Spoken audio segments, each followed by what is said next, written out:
Negara yang terbesar di dunia. Tapi setiap puluhan tahun, not terbesar yang tidak ini. Dua fakta itu hidup berdampingan. Hampir tidak ada yang bertanya-tanya. Sampai sekarang, karena ada satu angka yang tersembunyi di dalam laporan keuangan resmi, bukan opini, bukan analisis politik, yang menjelaskan mengapa Malaysia dan Singapura tiba-tiba bergerak sangat hati-hati dalam setiap pernyataan mereka tentang Indonesia. Sebelum kamu lanjut, tebak dulu. Bermap sentapan salah skor mortat persa Singapura praus di seluruh Indonesia. Simpo bamamu. Sebuah verifying ein that pendate ing cifra. Dan kesalahannya bukan soal angkanya, tapi soal apa artinya angka itu bagi peta investasi Asia Tenggara hari ini. Assalamualaikum. Kami bukan channel terbesar yang membahas topik ini, tapi kami mungkin yang paling serius membaca datanya.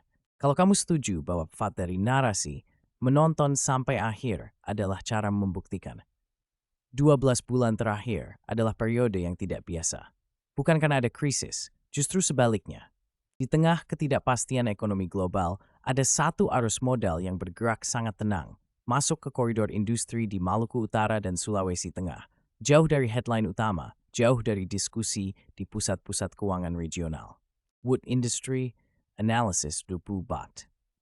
Arus itu tidak kecil. Dan sumbernya bukan hanya dari satu arah. Ada satu nama yang belum banyak disebut dalam percakapan ini. Dan nama itu akan mengubah cara kamu membaca seluruh video ini. 42%. Indonesia memegang 42% dari seluruh cadangan nikel dunia. US Geological Survey, bukan 42% cadangan Asia Tenggara. 42% dari seluruh planet ini. Kamu mungkin sudah pernah mendengar Gordano. Tapi yang ingin dibahas adalah implikasinya bagi pasok energi bersih global yang sedang bersebat. Step 3 listrik membaik nikel. Setiap produsen baterai besar di dunia membutuhkan akses ke cadangan yang stabil dan masif. Dan cadangan itu hampir separuhnya ada di sini. Kamu mungkin berpikir, kalau Indonesia sudah sekuat ini, kenapa baru terasa sekarang? Mertengwisu paumahawan, biji nikel Indonesia keluar dalam buk mentah. Diproses ditemplain. Nilainya ciptaan dithatnija. Pajak nilaining laut. Ketist flow da. Ketika Indonesia memberlakukan larangan ekspor biji nikel mentah dan memperketatnya secara konsisten, bukan Indonesia yang langsung guncang. Yang guncang adalah bursa saham negara lain. Itu bukan kebetulan. Itu adalah konfirmasi tentang di mana ketergantungan sebenarnya selama ini berada. Sekarang, ikuti angkanya. Ketika kebijakan ekspor Indonesia diperketat, saham First Resources di Singapura turun 28%. Golden Agri Resources turun 18%. MP Evans Group terkoreksi 24,2%. SGX kebijakan di Jakarta, bukan di Singapura, yang membuat lantai bursa mereka terbakar. Tapi pertanyaan yang lebih penting bukan kenapa mereka turun. Pertanyaannya adalah kenapa sebesar itu? Jawaban ada di laporan keuangan yang bisa diakses siapapun, tapi hampir tidak pernah dibaca. 66%.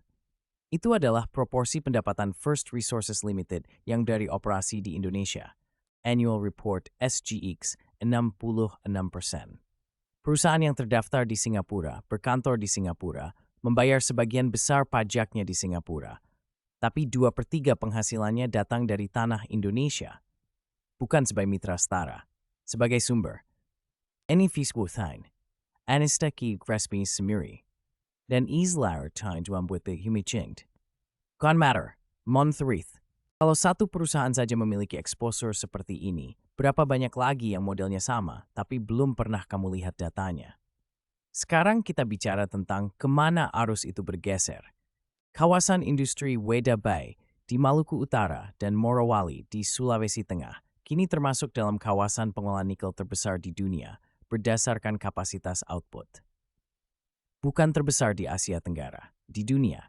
And these and Horbis Buenos di Mes pasok CATL, Parsin birthing debatter de through planet 9, sudat berisine, so nistel home. Sementara narasi di luar masih menyebut sebagai negara yang perlu memperbaiki iklim investasinya, kenyataan di lapangan sudah sangat berbeda. Investasinya sudah datang, infrastrukturnya sudah dibangun, dan yang belum terjadi hanya satu hal, Sebagian besar orang belum sadar seberapa jauh ini berjalan. Tiada enam yang belum disebut tadi. Dan ini Pyoget's tali varang muncul dalam video Mal Strength with the Well, Sovereign Wealth Fund dari Timur Tengah. Mubadala dan ADQ, keduanya berafiliasi dengan Abu Dhabi, sudah mulai masuk ke sektor mineral hijau dan industri hilir komoditas Indonesia. Nikkei Asia, ini bukan modal spekulatif. Sovereign Wealth Fund tidak bergerak karena tren. Mereka bergerak setelah due diligence panjang, setelah ambang batas kepercayaan institusional terpenuhi. Kehadiran mereka bukan indikasi potensi. Itu adalah konfirmasi bahwa potensi itu sudah dianggap nyata oleh yang paling goyene dan alokasikan modal di dunia. Bandingkan dengan apa yang sedang dihadapi Malaysia. Indonesia memproduksi 60% pasokan minyak sawit dunia. Malaysia 24 hingga 26%. USDA Foreign Agricultural Service. Dua angka itu dulu hidup dalam keseimbangan yang nyaman.